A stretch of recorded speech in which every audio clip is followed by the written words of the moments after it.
Hello and welcome to the Tough Girl podcast, which is all about motivating and inspiring you. I'm your host, Sarah Williams.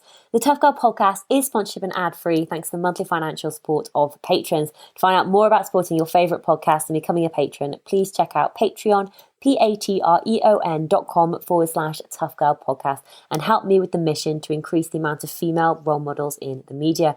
All patrons will get their name on a dedicated patrons page on the Tough Girl website. All female patrons, $5 and above, are invited to join the closed Facebook group, the Tough Girl Tribe.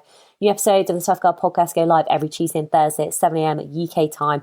And also throughout August and September 2021, there's going to be bonus episodes going live on a Saturday at 7 a.m. So make sure you hit that subscribe button so you don't miss out. Today, I'm delighted we're going to be speaking to Abbie Barnes, who is the founder of Spend More Time in the Wild, an organisation that seeks to inspire and empower individuals to get outside for the benefit of mental and physical health. So I thought it'd be quite useful just to give a little bit of context about how myself and Abbie know each other, because even at the end of the podcast, when I had the little chat with guests at the very end after we stopped recording, Abbie did say, we go pretty deep pretty quickly, and we have some really deep conversations during this episode, and I think that's based on a number of reasons. It's one, me and Abbie have been in contact since the 16th of April when Abbie reached out to me and asked me to come on her podcast, the One Wildlife podcast. So we had some IG chat and through direct messages, and we had like a pre-chat about 10-15 minutes about what questions she would be asking me for the interview. And then on the 29th of April, we did an hour and a half interview, or Abbie interviewed me for an hour and a half, obviously getting to know me incredibly well. And then that sort of our friendship then sort of continued. And at the beginning of June, Abbie came to stay with me, came and met my mum and dad, and we headed off to Snowdonia, and Abbie was filming it and vlogging it for her YouTube channel. So I'm sure that will be coming out soon as well. So, it's always awesome when you go on these walks because you get to just chat and talk while you're sort of outside in the outdoors. And then I've obviously learned more about Abbie and the journey that she's been on, visited her YouTube channel, watched a lot of her YouTube videos, which are incredible, by the way, highly recommend watching. And then I invited Abbie on to come and share her story on the Tough Girl podcast. So obviously we've already sort of established quite almost I'd say quite a deep friendship and deep relationship.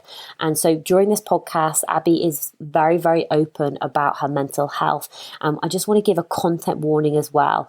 During this episode, suicidal feelings are talked about. So, depending where you are on your own journey, if you are not in that space, then that's not a problem at all. Then just please hold off on listening to this episode, or alternatively get a friend to listen to it first of all, just to see whether it will be suitable for you to listen to it. The episode is always going to be here, so you can always come back to it and listen to it at a different point in time. It is an incredible episode. Abbie is so open and so honest about sharing her story, and she does this to raise awareness about mental health and also about chronic pain. So less of me talking, but I just wanted to give you that sort of intro so you can understand why I suppose we were able to talk so deeply about these subjects. But enjoy meeting and getting to know Abbie.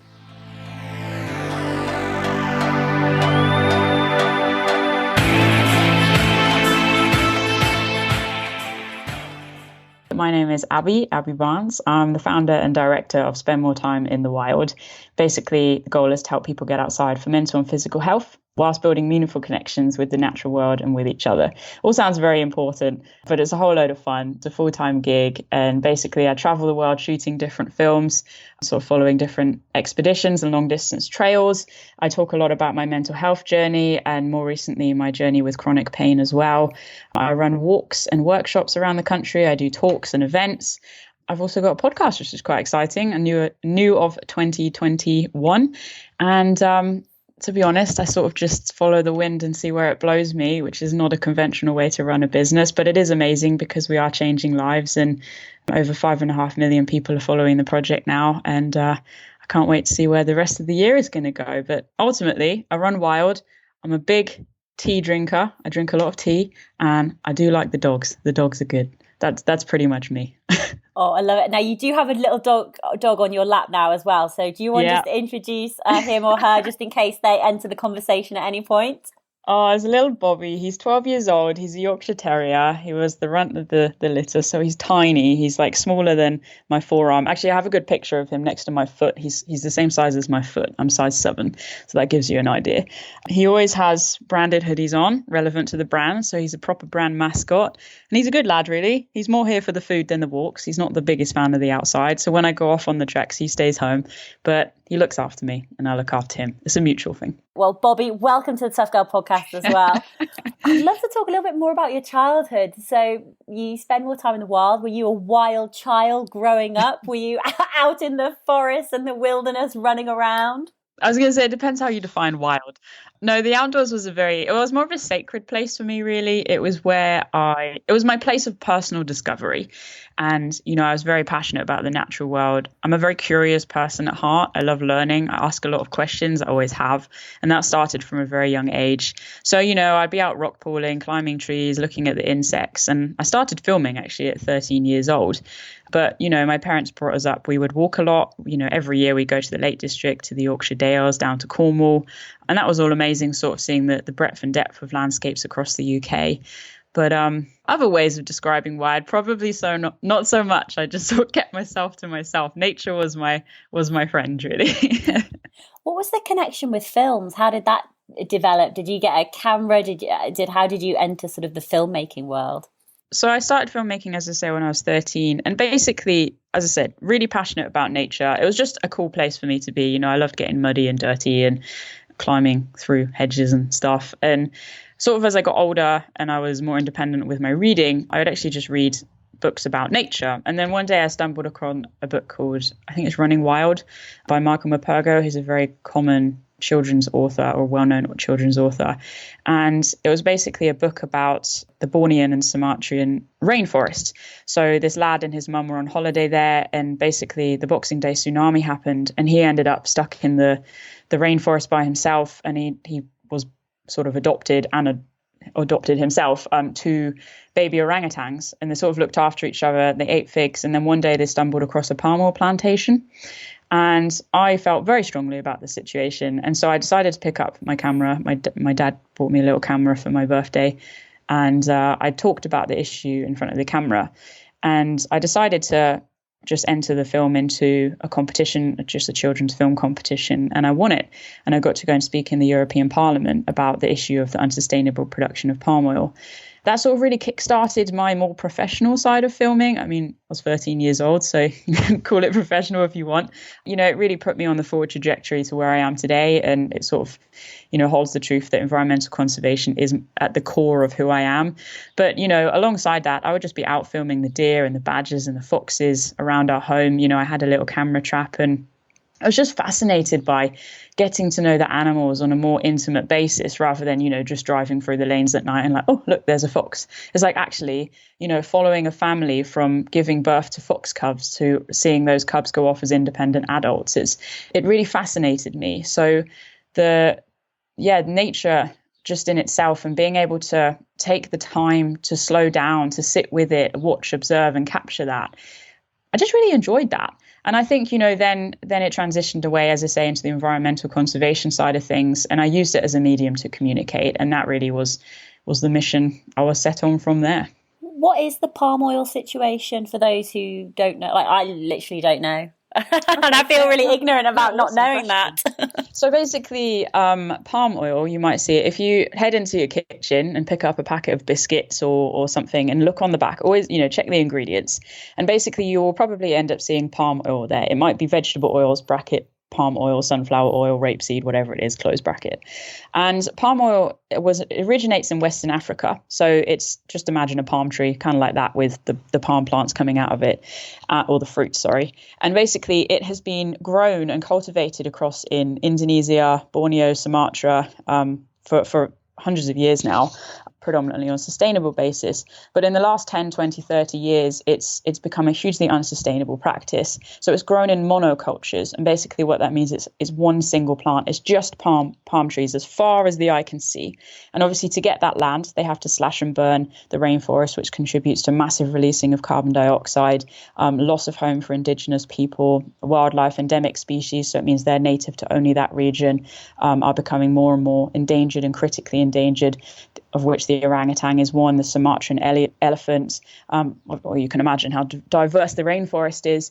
And, it's been done illegally. The clearing of rainforest is being done illegally. So not only is it contributing to this environmental degradation, but also cultural unrest and, carbon dioxide into the atmosphere, which is enhancing the changing of our global climate. So it's a massive ordeal.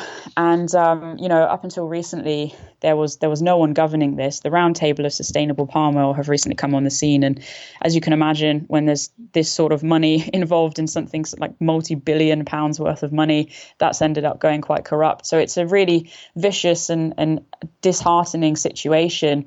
And so when I was younger, I sort of learned about this. And at that point, palm oil wasn't even labeled in any of the food and cosmetic products that you find it in. It can be in over 70% of the food and cosmetic products in our home. And it's not just called palm oil, it'll be under so many different names as well. And basically, I was on a mission to get it labeled so that at least consumers could make informed decisions as to whether or not they wanted to buy a product with unsustainably produced palm oil in it, so long as they could identify it as palm oil. And as of 2015, it was made the law within the EU for it to be labeled, which was a groundbreaking thing. And another thing I and a couple of other people started doing was we initiated World Orangutan Day, which is now out of my hands. Some charities taking it over. But basically, again, just sort of really trying to highlight the plight of the orangutans and just sort of raise awareness about the damage that is going on in that corner of the globe, and yet in everybody's household as well. So hopefully that sheds a little bit of light on that. And it does seem very doom and gloom, unfortunately, but there is a lot that we can all do. And, step one is actually just looking at the ingredients in our food and cosmetic products. My God, that's amazing. And getting it labelled, like sometimes you've almost got to start with the first step so that, consumers can be informed and be like, okay, this contains palm oil. So thank you so much for sharing that. So it must have been quite fascinating when you're around the age of 13, producing these movies, getting to speak in the European Parliament to MEPs, talking about palm oil and getting the importance of getting the labels on products. How did that influence you in the direction of your life in terms of did it make you even more passionate to continue down this route? Did you have a clear idea of what you wanted to do? Did you feel as though you've had a purpose from quite a young age? Or did you go through a period of not really knowing which direction to go or which way to follow? Well, Sarah, if I'm being completely honest to you, a bit of all of that. So, it really, obviously, at such a young age, having such an incredible experience, it propelled me forward. I felt very ignited by that. And then I decided to sort of take my focus onto subjects or issues that are much closer to home. So I focused on marine debris. I made a film about that, just a short film, another competition, ended up winning that and getting to be awarded and meet Sir David Attenborough, which, of course, incredible experience. I ended up speaking at a few film festivals when, still at this very young age, 15, 16, down in Bristol. And then when I was 18 years old, to jump a few years, I did my A-levels. 2 weeks after my A-level exams, I found myself on top of Mount Kilimanjaro.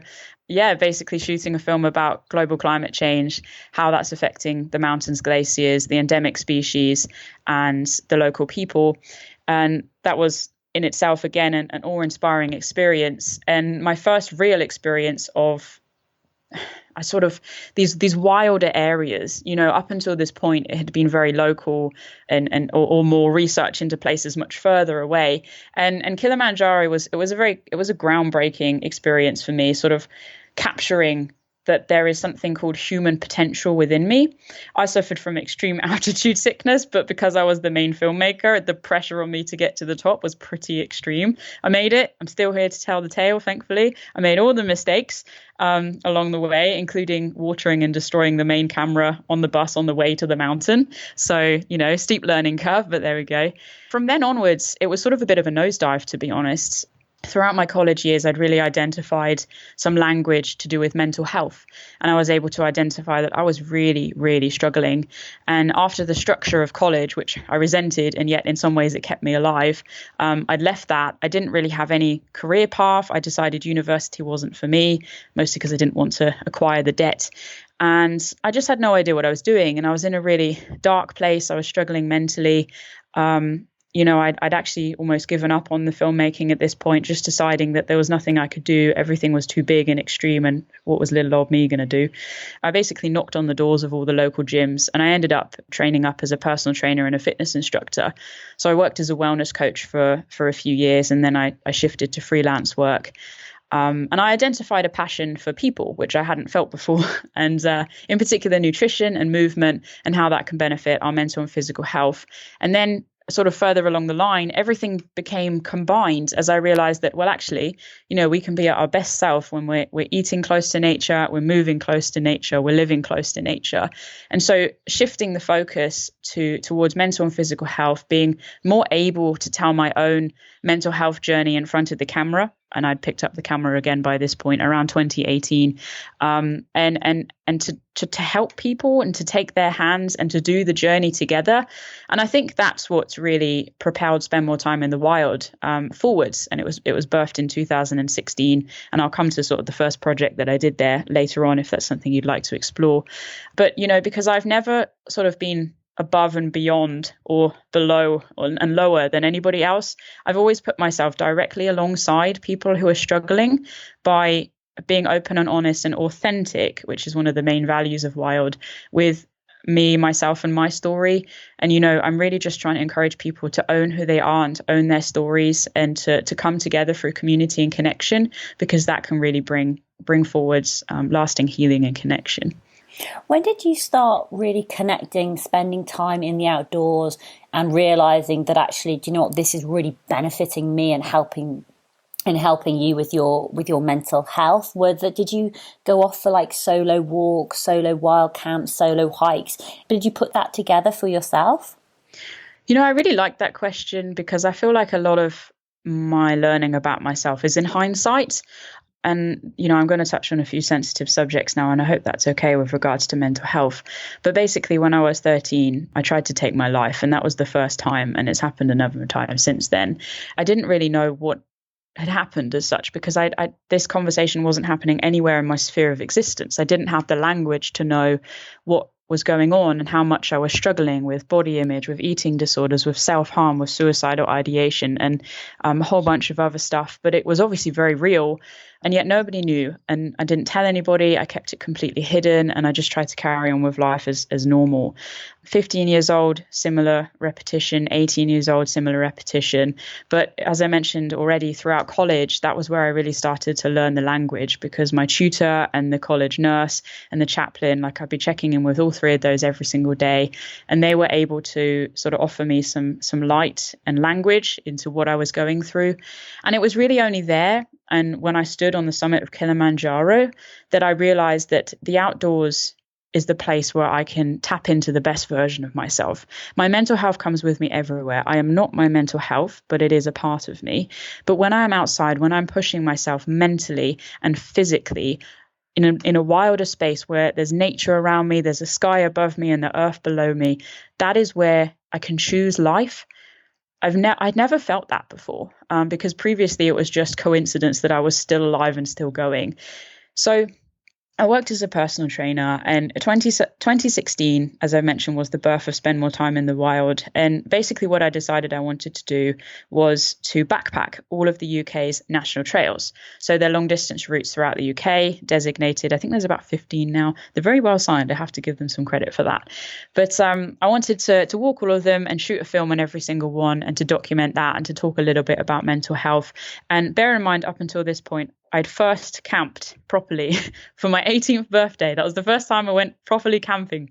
So I'd set out on this expedition to do all of these trails back to back over 2,500 miles in 2016.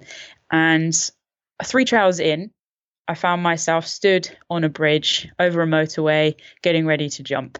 And I couldn't make any sense of it because I was outside. I was walking these incredible trails. I had everything I needed on my back. I was not materialistic in any sense. I was wild and free, so to speak. And yet I still felt awful.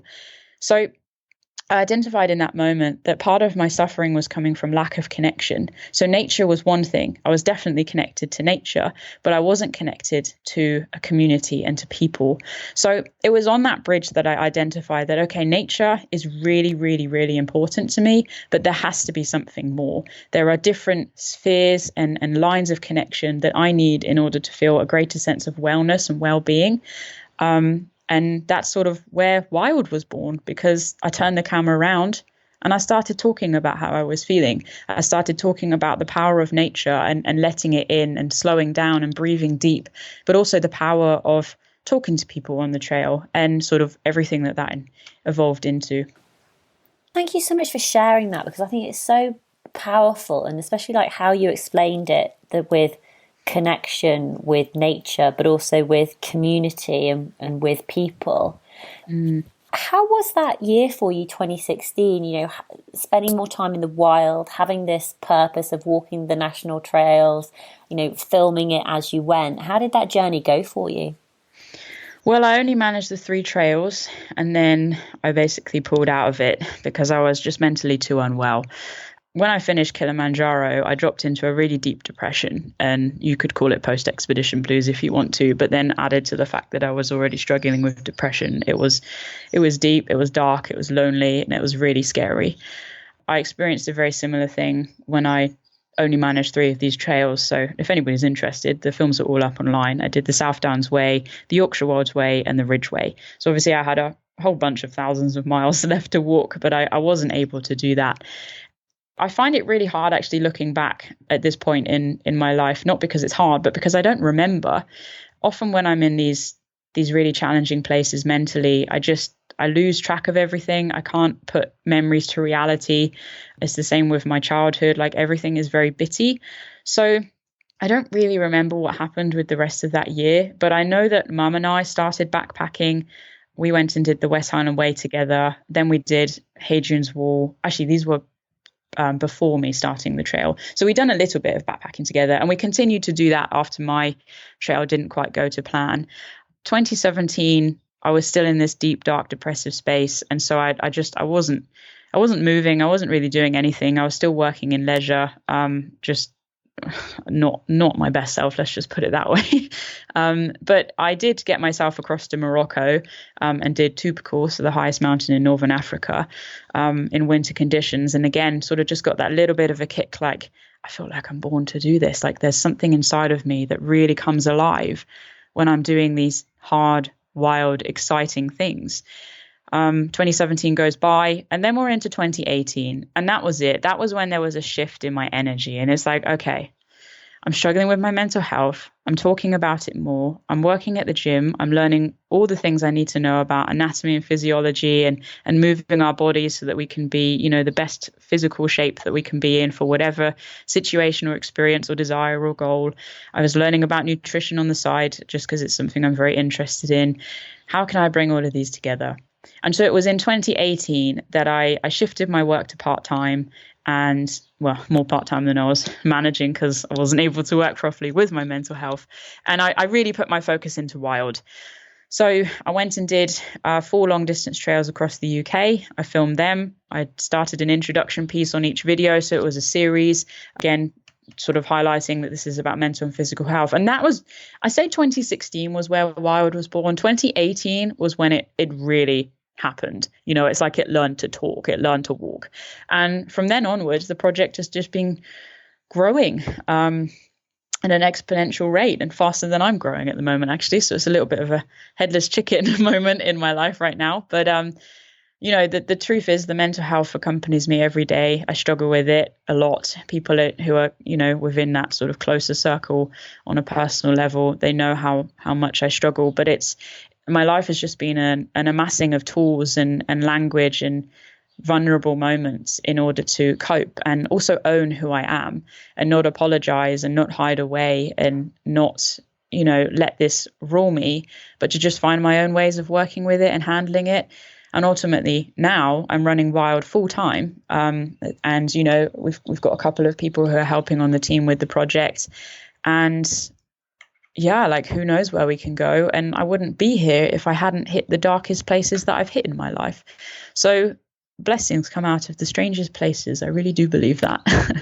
It's amazing to go onto the website now because you've got the patrons, you've got YouTube, you've got the podcast, you've got the merchandise, you've got the community, you've got thousands of ways for people to get involved. And during COVID and during lockdown, you started like a community challenge, didn't you?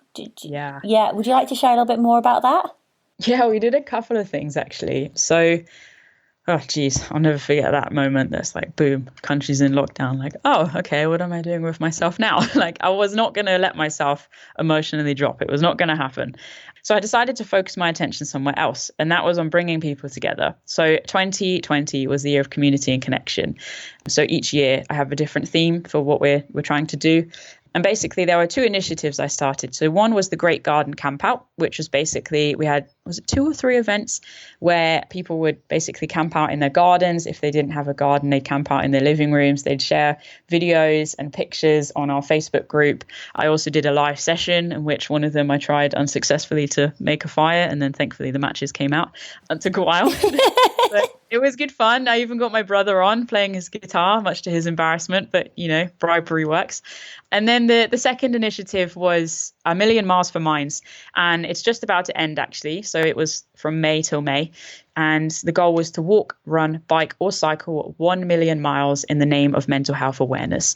So I felt really strongly that COVID was obviously extremely important to have a focus on, but mental health was not being talked about. And I had just been ditched by my own mental health service, which I was under secondary care with a care coordinator. And they just basically said they couldn't cope with the workload. So they just dropped me when I was in a very vulnerable space. And so rather than being crushed by that, I wanted to use that to build me up and to encourage me to use my voice.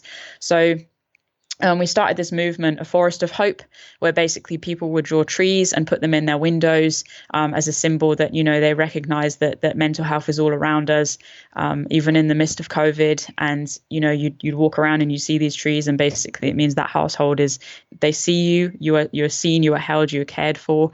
And people have been logging their miles ever since. And we're very, very nearly there.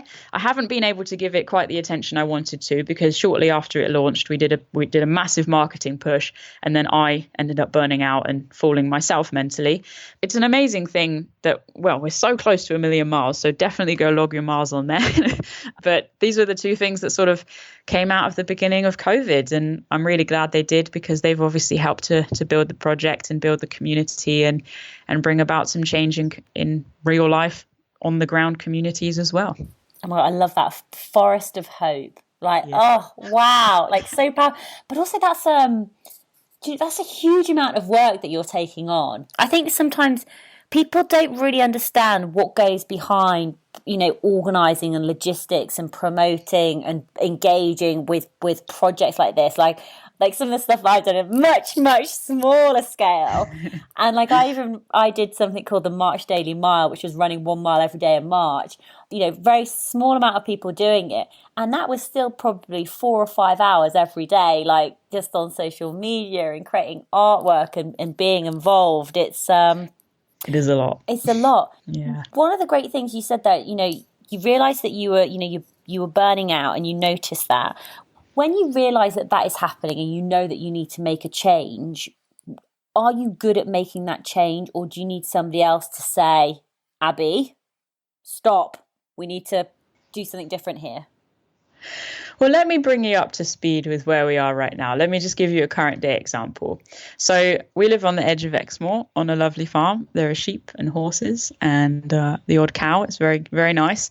And it's home. And I live with my partner, and she has just gone off to Germany and Italy because she's got some family things to attend for. She's going to be away for a month and a half, maybe 2 months. One of the things that I really struggle with my mental health is dissociation and basically detachment disorders. So there's a huge sense of abandonment. I really lose track of reality. I get a lot of shifts in perspective. So I can't make sense of what's real and what's not. And here we are in 2021, and we knew this was going to happen. We knew that she was going to go away. So we spent a long time talking about everything as we were moving up. Like I sort of almost went through the process before she went away. We've covered the house in photos, in sticky notes, like what to do when I'm feeling rubbish. Like basically my commitments to myself, my commitments to her in terms of communication, what I'm going to do in this situation. And all of this, the reason why I'm telling you this, that all of this has come about from awareness and from learning and from being in different experiences before, and now being able to take the tools that I've learned from the successes and the failures, and now being able to apply them into a real life situation that's happening now. So it's sort of 50-50. Sometimes I can recognize what's going on, but I can't get myself out of it. I do need that external support, and other times, I'm pretty solid. The times where I'm much more able to support myself is when I am out on the trail. I just have so much more of a connection to life and to myself, and to being able to actually be in the here and now and in the present, and to be able to decipher that actually this mild psychosis experience that I'm having is not real, and to force myself to look outside my tent and be like, no, I'm in the woods, there's the river, listen to the birds, you can see the moon above you, this is safe, the psychosis is not real. But then other times, when I'm at home, for example, and I might blip into a bit of a state, I can't get myself out of it. And one of the tools that we have is to put ice on the back of my hands. And that sort of is a sensation that I can focus on if my whole body is shut down. And then eventually I come out of it. And it's so weird because it's completely involuntary reflex. But I usually end up taking a massive gasp of breath, almost as though I'd been underwater for too long, because something inside of me is just completely locked up. And that often, it doesn't happen very often, but again, through being in that experience, we found out that putting ice on the back of my hand is the best way to handle that. And it's not being afraid to say about these things, because it sounds really, I don't know, like there's still that stereotype that mental health is weakness.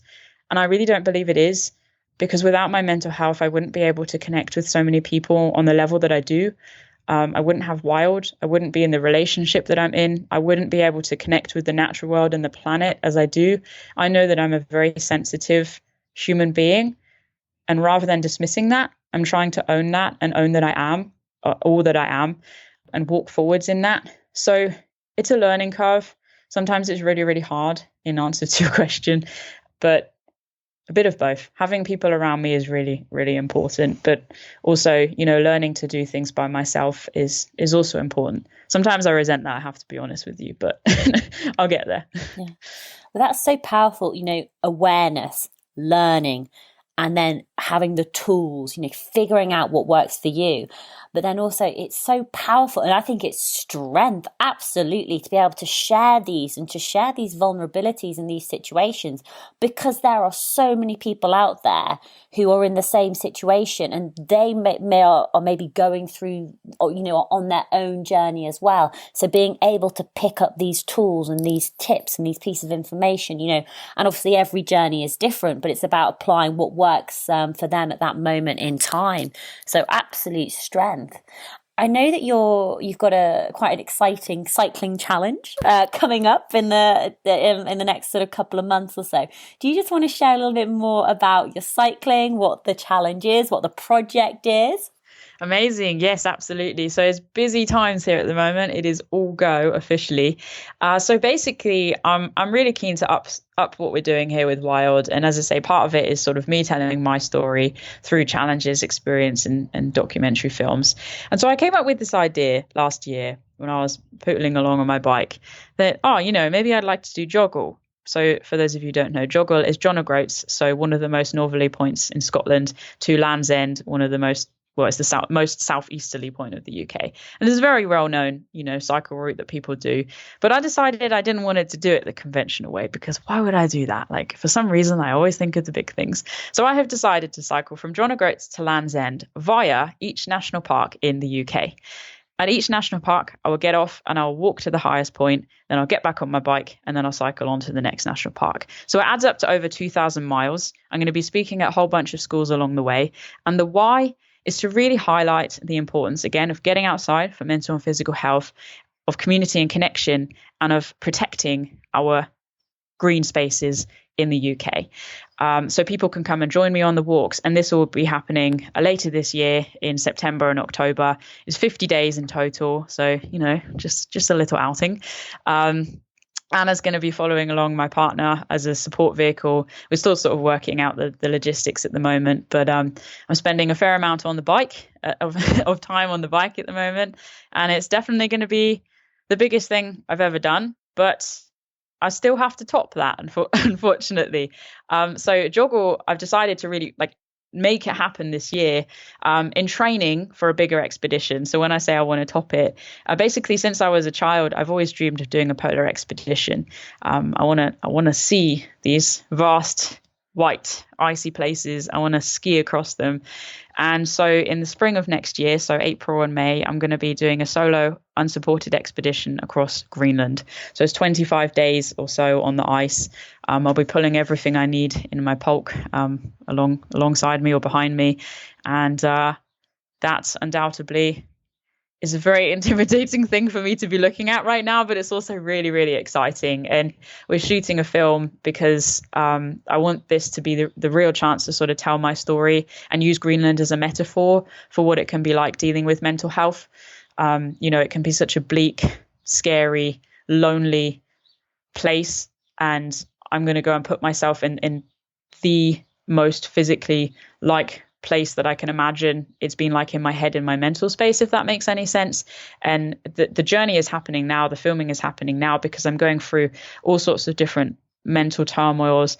And I really want to discover my human potential. And I want to be able to show people that no matter whether you're struggling with mental health or with chronic pain, which is something else I deal with, with the right support, community, communication, you can get out and you can do these things. You might have to modify them. You have to be vulnerable, but you can do these things. So with Joggle and with Greenland, this is sort of my mission, to create these films, to mobilize thousands, hundreds of thousands of people, if possible, to highlight the green spaces and the importance of talking about mental and physical health. You mentioned chronic pain earlier on in the podcast. Would you feel comfortable sharing a little bit more about what you're going through at the moment and how you're managing, how you're coping with that? Yeah, sure. So, I can't give you a direct diagnosis because I don't have one, but basically I have a long-term injury in my upper back, basically the whole of my trapezius. So sort of from the bottom of my rib cage up to the base of my skull, and I have a lot of nerve damage there. So they are constantly firing, and every day I'm in pain. And I've been experimenting with all sorts of different treatments, and it's just proving very hard to sort of find any solution to mitigate the pain at the moment. But it's in the last few years, it's really intensified. And in the last few years, actually the last year, I've decided to start talking about that because the chronic pain is something that obviously naturally really impacts my mental health. But everything about who I am, when you're just always in severe pain, it's really hard to focus. You deal with brain fog and nausea and dissociation and all sorts of weird things that it comes with. It's not just this hurts. It's your whole body can't function sometimes. And so I've started to talk about that because, again, just like with mental health, chronic pain can be a really silent thing that people deal with. You can't always see it. If you look at me, if you look on my website, you'll see smiley pictures of me carrying a backpack and in some nice landscape. But the truth is, I will be in a lot of pain, and I will have been through a lot of mental distress as well to get to that point. It doesn't look like that on me. Okay, you might see a few scars, like physical scars, but that's all you've got to see. And I am not alone in this situation. As you've already said, Sarah, so many people can be suffering with all sorts of different things, but you can't see anything outwardly. And I want to talk about it because I want to highlight these situations and to encourage people to talk about it, even if it's just with their friends and families, and be like, listen, potentially I'm a bit irritable because this is happening in my body right now. I think it's just basically an opportunity for us to become more connected and more real and to live more wholeheartedly. And then actually one of the kindest things and the most exciting things we can do in our lives is to take off the mask that so many of us wear. It's really scary, but then you can't apologize for who you are because you're purely you. You have nothing to hide behind. And it's a steep learning curve. But yeah, the chronic pain it's new for me. Like, I'm still learning how to have those conversations with people, hence why I'm waffling on now. Sorry.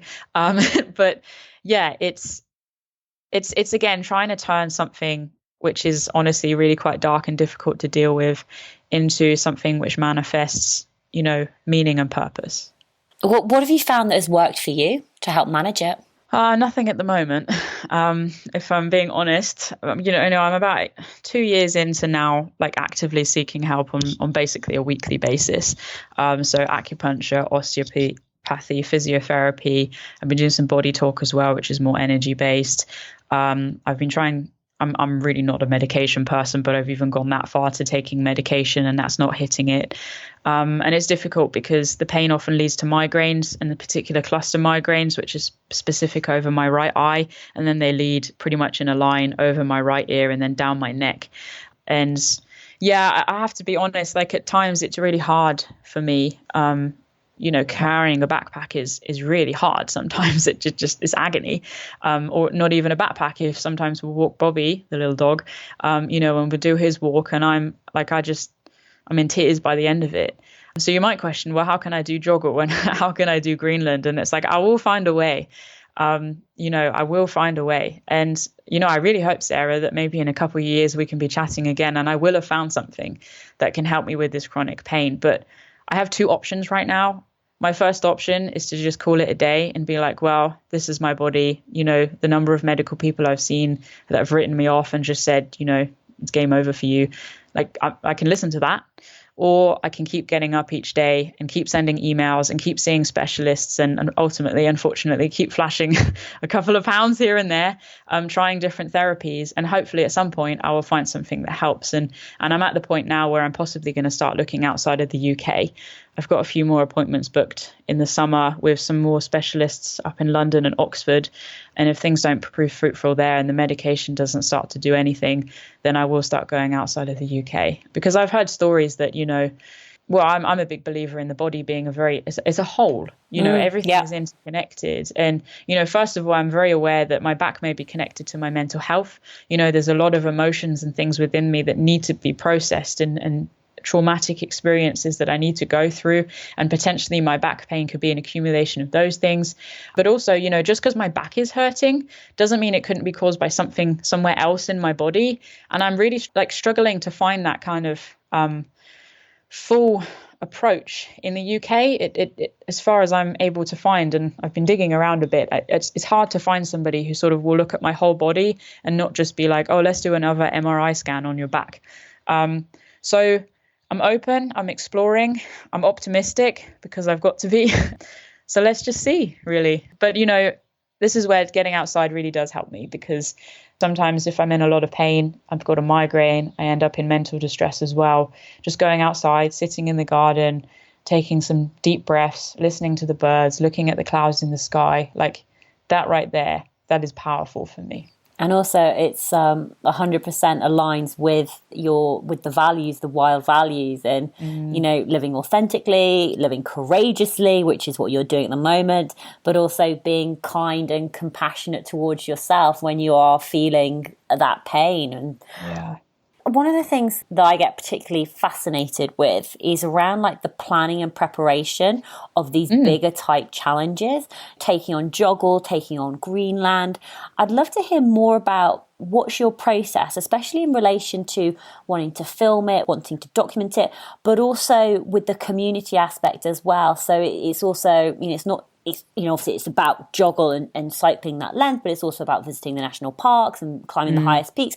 But it's also about visiting these schools and having these conversations. And so what is your process? How do these ideas form? Are you, maps on walls? Are you, I'm getting excited, like spreadsheets and Google Docs and, Trello? Talk us through your planning and preparation for the bigger type trips that you're taking on. I love this so much because this is where I'm learning, and I am learning to talk to people and I'm learning to ask for help. So, originally when I came up with these ideas, like literally it is in the last 12 to 13 months that my community has grown so significantly. And I don't just say wild, as in the people I am connected to, who I can talk to. Up until that point, I have been a very isolated individual. So life has changed and I am really utilizing that. So basically, I come up with the ideas. Let's start from the beginning. When I'm out on my morning walk, usually, or when I'm out on the bike, all the ideas come out. And often I come home and then I just like splurt out all my ideas. And it's just like, wait, stop. What? Because I just get so excited. And then they're always really good ideas, but I have to sort out what's going on first. I can't just abandon that project and jump into the next one. So it came about there, nice and simple. Actually, Greenland itself also has a cool story. I'll just tell you that. So as I mentioned, always wanted to do a polar expedition. I've been applying for polar trips and projects since I was 18 years old. I even sneakily got an application into the British Antarctic Survey when I was 16 years old. Sadly, they saw through that, but never mind. And I was on my morning walk and just sort of, you know how it is. You just let your mind wander. And then I found myself stop, and I was completely like unconscious in some ways. I wasn't in control of what I was doing. And I heard myself say out loud, next year, I am going to ski across Greenland. And then I sort of snapped back like, what just happened, And then like I ring a friend like, dude, this just happened. And she's like, well, how do you feel? I was like, it feels so right. And all the times that I'd applied for an expedition before, I'd really hesitated. I wanted to do this. I was excited. I was driven. But I knew, especially with my mental health alongside, I wouldn't be able to carry everything an expedition entails. And Sarah, is basically what you're hinting at, isn't it? It's like most people see, the nice footage or the exciting footage of them skiing across the ice or climbing, along a glacier or up a mountain or on a bike on a nice straight road, whatever it is. But they don't see the months, sometimes years worth of planning and conversations that happen to get to that point of fundraising. And when this moment happened on my morning walk, it felt right. I felt ready. I felt ready to take on the expedition, everything that entails. So coming back to where we are now, basically Joggle, I've actually asked a friend. He has become project manager. So he's planned the route. He's liaising with the schools. He's doing everything that is, because it's almost one of these expeditions is its own business in itself. It's massive, especially when it comes to raising all of the money and getting the marketing, which is my two fields actually, but he's doing sort of everything else. So we're just chatting pretty much on a weekly basis. And my job is to get myself fit to get this out there and to raise the money. And then Greenland, again, is, yes, that one is maps on wall, because who doesn't want to look at a map of Greenland? And again, it's meetings, it's talking to people, it's writing things down, it's allowing myself to be creative. I'm bringing somebody else on board to help with some of the filming, although ultimately most of it is being done sort of in-house by me, and Anna's helping out a little bit. And, the truth of it is I do often feel like I have taken on something way too big that I can't handle, that I can't control. But the absolute flip side is it's so, so, so exciting. And, I swing wildly every single day between what the flip am I doing to I'm going to do this. Come on, bring it on. And it speaks to both sides of my personality, I guess. But it's been an ample opportunity for me to really utilize that community. And I'm harking on about it a lot because the reality is without it, I wouldn't be where I am today, and I wouldn't be going where I and Wild and these folk are hoping to go as well. So yeah, it's number crunching, it's training, it's resting. I know you talk a lot about rest and recovery, and I feel like we're miles behind from where we should be, but we're racing to catch up. Let's just see what we can make of it. And we're giving it 100% and almost setting out with no expectations, because I don't believe that there's such a thing as failure. like, okay, worst comes to the worst, it doesn't happen, or these trips don't happen when they're supposed to happen, but there will be something to learn from that. I'm not saying that's going to happen, but if that makes sense, like, we can't fail. We're putting in the time, we're putting in the work. Like, we're in an unpredictable climate right now with regards to COVID-19, but we're holding on, we're believing, and we're going to keep having the conversations. And it won't be long before the websites are up and running and before we're actually going, really live with this publicly. So it's exciting times, but it feels like I'm someone who doesn't do commitment that great. And it feels like every time I'm like, I have a conversation, it's like, well, now I'm a little bit more committed. I guess this is happening. So yeah, it's good stuff. It is obviously a little bit unpredictable at the moment, but even just going through the planning, connecting with all of the schools, those are all relationships that you'll have for the future. So, look, you're giving it your all, and I've got everything crossed that it will go ahead. But if it doesn't, it doesn't mean that it's never going to happen. It just means that it's just been delayed just by a couple of months, and you've still got all of that work and connections and everything else planned and done. And do you know what your budget is? Do you know how much it's going to cost you to take on something like Joggle, the cycling adventure for 50 days? Haven't finalized the budget for Joggle. To be honest, the costs itself we're hoping won't be that high, or as high as you think for 50 days out and about, because we're hoping to sort of really utilize our community that we built through Wild, so staying at people's houses and that kind of thing, or dropping a cheeky email to a campsite. There'll be food, there'll be fuel, but the real cost of it is going to be the filming, and especially post-production. Editors are not cheap, and it's something I could edit, but I don't think I'm going to be able to take on something quite that big.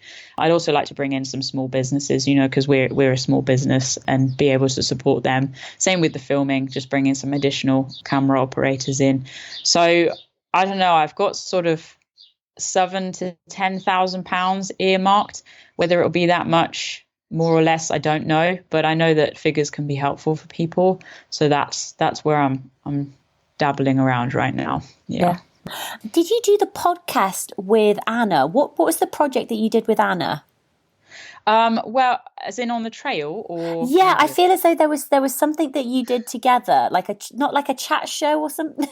Okay. No, well, if you want to go chat show, we'll go down that route. So, well, I met Anna beginning of 2020 basically, and we've slowly been sort of exploring how she can get involved with Wild, in a way that sort of suits her, and we started the Abbie and Anna show. That was it, the Abbie and Anna show. Tell us about that. Well, Wild, of course, I think a lot of people think it's just a hiking platform, but it's so much more than that. It's life on a platform.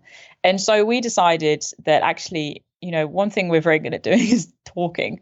So we decided to just put the camera on and talk about very real, vulnerable conversations, but in a lighthearted way and in a way that's sort of approachable for a lot of people. So we talk about vulnerability and authenticity. We're still working at the moment on one called Lockdown Learnings, to actually be able to be honest about, the COVID experience for a lot of people. Some things are quite controversial, but basically what we're trying to do is bring people together through them, allow people to have a little bit of a laugh. We tell our story. We invite people to come along for the journey. And honestly, that has been tough sometimes, because people have fought back in some ways. Not that we've been having a fight, but you know what I mean. Resisted the change of bringing this new series to the channel, because it's like, go back to your outdoorsy stuff. But we're not going to shy away from that, because, everything we do day to day is about living up to the values of Wild, which ultimately are our values. So we're not afraid to have difficult conversations, and then Anna's she started doing some hiking with me. We did the Malaveg in the east of Germany last year. Very helpful because she's German. So that buffered that language barrier. Yeah, and that was that. It's so amazing, Sarah, because I love doing the solo stuff, like with all my heart. The Tour de Mont Blanc 2019, just still buzzing from that. All of these things that I've done by myself. But since start hiking with Anna, I've learned that actually it's just a different experience.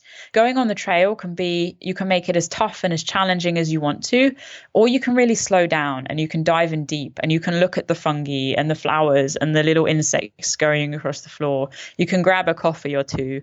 And that's sort of what we did. We set out to hike it in 5 days and we ended up taking 8, which is contrary to my Tour de Mont Blanc, where I set out to hike it in 9 and I did it in 7. And I'm proud of both experiences because they were different, but they both helped me feel very full. And, Anna is bringing so much to the channel because she's not me. And this is the beauty of knowing other people, is they broaden our experience, they broaden our perspective and the way that we can see the world. And not just Anna, but so many people who I'm becoming connected with through Wild. Even Craig, who's helping to run Joggle. It's astonishing because people come up with ideas and suggestions and you're like, wow, you're helping me think outside the box of my own existence. And it's really, really exciting. Yeah.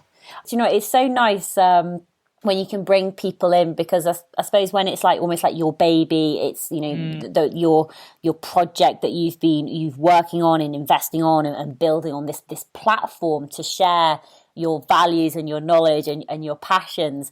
But sometimes it can be very or I've certainly found it can be sometimes quite lonely and quite isolating. And then but when you get other people, it's like you get more ideas, this fresh viewpoint, and you've got incredible long distance trails on your website. There's incredible films to watch. I started watching and I was suddenly like, I went down the rabbit hole and it was like 3 hours later I'm still watching, because you've got amazing gear reviews, and you've obviously got the Abbie and Anna show, you've got live sessions going on, you've got tips and advice, you've got I was watching the South Downs Way, which she did. I was like, oh, this is great. That's why I loved it. Yeah, that's one of the older ones. I know.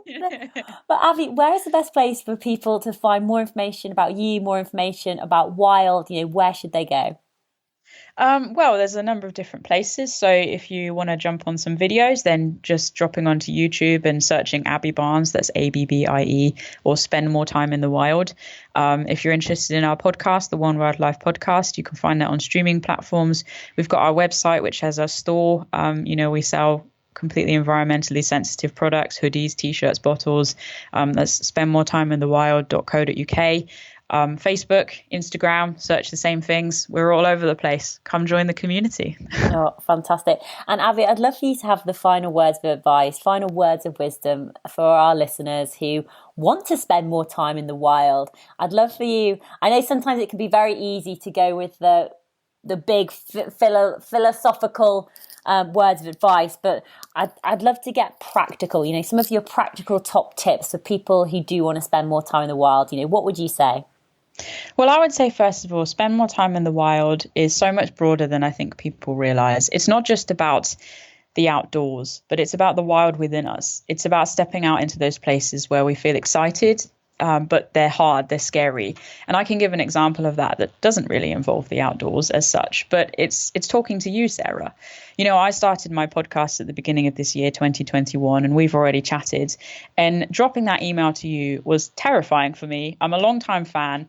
And I just felt completely unworthy of even being able to have a conversation with you. But eventually I bit the bullet and I did it. And that for me was spending more time in the wild. That was stepping up and into that, saying that mantra. And, I think it doesn't matter what the wild is for you. It's about talking to people. It's about being open and honest about where it is that you are and where it is that you want to get to. It's about asking for help. It's about putting plans in place. And then it's about stepping out. It's about doing it, working on that mental dialogue, believing that you can, believing that you are worthy, that you are enough just as you are, and that what you need lies within you and within the people around you who love you and who care for you. So find your tribe, find your community, whether it's the Wild Tribe, whether it's the Tough Girl Tribe, join a Patreon group if that's what works for you, whether it's mine or whether it's Sarah's, whether it's a real life on the ground community like a Ramblers or some cycling club, whatever it is, spend more time in the wild, outside and inside, and hopefully you'll feel a lot better for it. Oh, Abbie, what a way to end the podcast. Thank you so much for coming on. It's been such an amazing pleasure to speak to you. Thank you so much for being you, for living authentically, for living wholeheartedly, for being so courageous. It's just been, I was going to say, it sounds weird when I say it's just been wild to speak to you, but no, it has been amazing to speak to you. Thank you so much, Sarah. I've really enjoyed it too. So yeah, thanks for being you.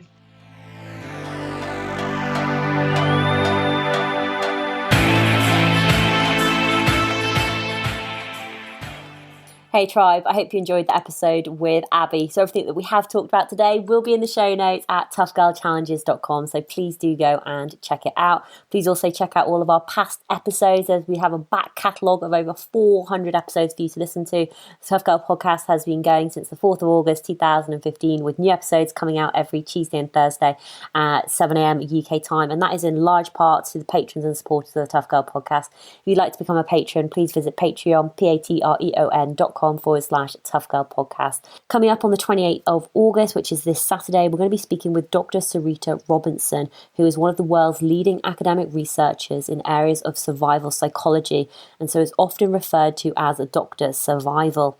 Survival psychology focuses on how people respond in disaster situations, everything from a terrorist attack to a ship sinking. Sarita is keen not to rely on just dusty books to inform her academic research, and so has undertaken some hands-on survival training. She has had some hair-raising adventures, including completing training in helicopter underwater escape, firefighting, and coastal survival. Sarita provides loads of top tips and advice, and it's a really, really fascinating episode. So make sure you hit that subscribe button so you don't miss out. All that's left for me to say is have an incredible day wherever you are, whatever you are doing. Give it your all, give it 110%. Get after it, go for it, believe in yourself, because I believe in you. Take care, lots of love, and I will speak to you soon. Bye.